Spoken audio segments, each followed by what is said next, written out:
Mixing ingredients. Shape your hands like a claw, then mix the ingredients together until they are one color.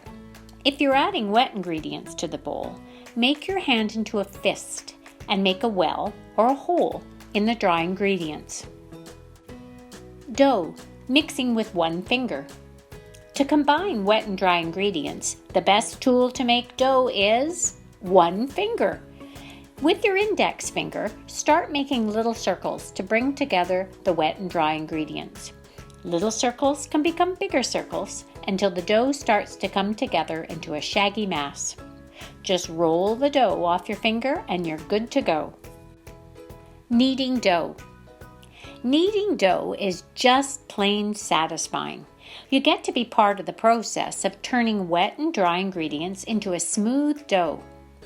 Scrape your shaggy dough onto a floured work surface. Push the dough flat, then turn the dough. Fold the dough in half toward you, then push it away from you. Scrape up the bits left behind and put on top of the dough.